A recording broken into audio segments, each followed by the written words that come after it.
में यहां पर 40 एकड़ भूमि में लगभग 1000 करोड़ रुपए को उन्होंने मॉर्गेज करते हुए वहां पर इसे विस्तार देने का कार्य प्रारंभ किया है। ऐसे गौ घाट पर 11 एकड़ भूमि में जिसकी लागत है 70 करोड़ रुपया, उसको भी वहां विकसित करने का काम किया है।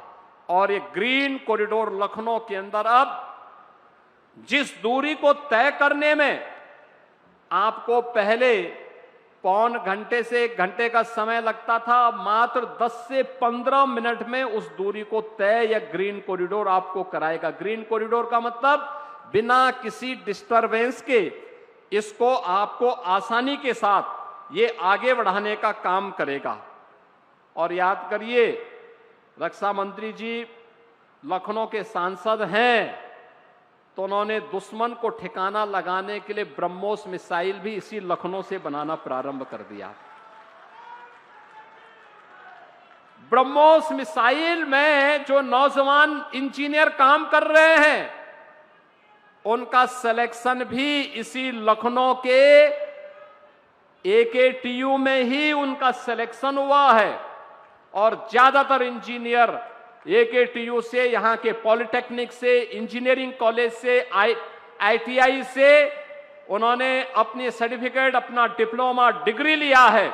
और अब देश की रक्षा आवश्यकताओं की पूर्ति करने के साथ साथ रक्षा सेवाओं में भारत को आत्मनिर्भर कैसे बनाना है, इस दिशा में भी अपना योगदान दे रहे हैं और अपने घर में नौकरी भी प्राप्त करके गौरव के साथ आज यहां पर उस क्षेत्र में अपना योगदान दे रहे हैं।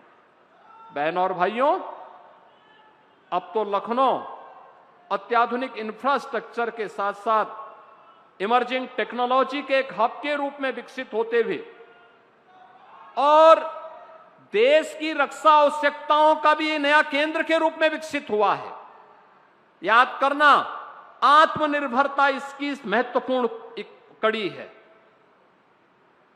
आप देख रहे होंगे, गल्फ में वार छिड़ा है, दुनिया में एक आर्थिक अराजकता की स्थिति है। उन स्थितियों में हमारा देश मजबूती के साथ अपनी विकास की यात्रा को आगे बढ़ा रहा है। और विकास की यात्रा इसलिए क्योंकि देश के पास सक्षम और योग्य नेतृत्व है।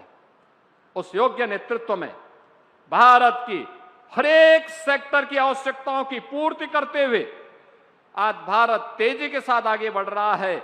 और भारत आगे बढ़ रहा है, उत्तर प्रदेश पीछे नहीं रहेगा। उत्तर प्रदेश भी अपनी भूमिका का निर्वहन करेगा और उत्तर प्रदेश भारत के ग्रोथ इंजन के रूप में अपनी भूमिका का निर्वहन करते हुए आगे बढ़ रहा है। मैंने अभी यहां पर बताया, यहां पे जहां हम कार्यक्रम कर रहे हैं, ये झूलेलाल वाटिका है।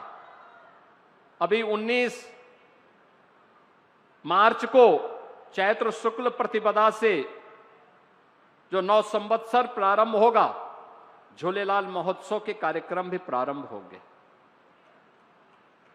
और इस वाटिका में कभी भारत और पाकिस्तान का क्रिकेट मैच भी हुआ था।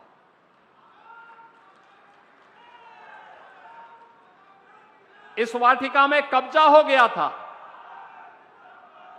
और जब यहां के मेयर के रूप में डॉक्टर दिनेश शर्मा जी थे तो उन्होंने उसे कब्जा मुक्त करवा करके इस वाटिका को इस योग्य बनाया कि देखिए आज कार्यक्रम यहां पे इतने अच्छे ढंग से हम कर पा रहे हैं। बहनों और भाइयों, एक ग्रीन कॉरिडोर इसलिए बन पाया उस समय जब आदरणीय राजनाथ सिंह जी ने हमें इस विजन को दिया कि लखनऊ के जाम को, लखनऊ की कनेक्टिविटी को सुगम बनाना है। तो पैसा 1618 करोड़ रुपए कहां से आएगा? हम लोगों ने विकास प्राधिकरण से कहा कि भाई देखो पैसा नहीं देंगे, आप काम करिए। उन्होंने कहा साहब ये कहां से होगा? हमने कहा हम लैंड दे देते हैं। अब लैंड थी सिंचाई विभाग की, तो जल शक्ति मंत्री थे डॉक्टर महेंद्र सिंह। मैंने महेंद्र सिंह जी को बुलाया, मैंने कहा भी देखो आपको कुछ लैंड देनी है।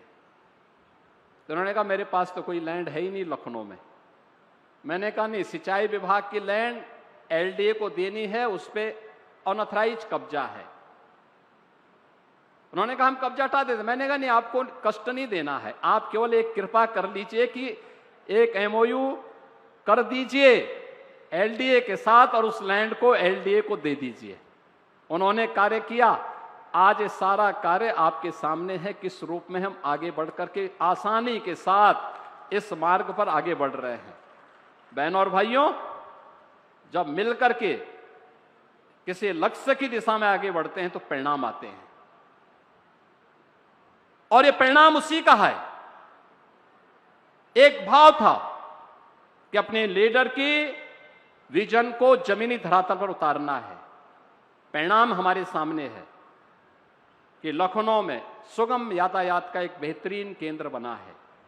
आज लखनऊ में वह सब कुछ है जो लखनऊ की आशा थी, आकांक्षा थी, लखनऊ के नागरिकों ने और सरदेव अटल जी ने जो कभी सोचा था।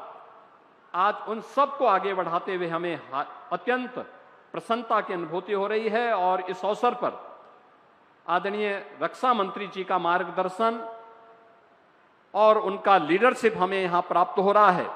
मैं एक बार फिर से उनका इस समारोह में हृदय से अभिनंदन करता हूं, उनका स्वागत करता हूं, लखनऊ वासियों को बधाई देता हूं और विश्वास करता हूं और उन्हें इस बात के लिए आश्वस्त करता हूं कि लखनऊ के विकास के लिए, लखनऊ की कनेक्टिविटी के लिए, लखनऊ के लिए अन्य निवेश की संभावनाओं को आगे बढ़ाने के लिए और लखनऊ के अंदर इमर्जिंग टेक्नोलॉजी के एक नए हब के रूप में लखनऊ को विकसित करने के लिए जो भी उनका मार्गदर्शन होगा, उसे उत्तर प्रदेश सरकार प्रभावी ढंग से जमीनी धरातल उतारने में पूरी मदद करेगी, पूरी सहयोग के साथ, प्रतिबद्धता के साथ उसे आगे बढ़ाने का कार्य करेगी।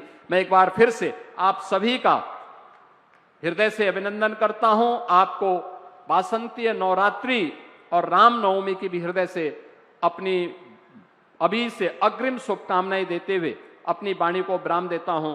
धन्यवाद। जय हिंद।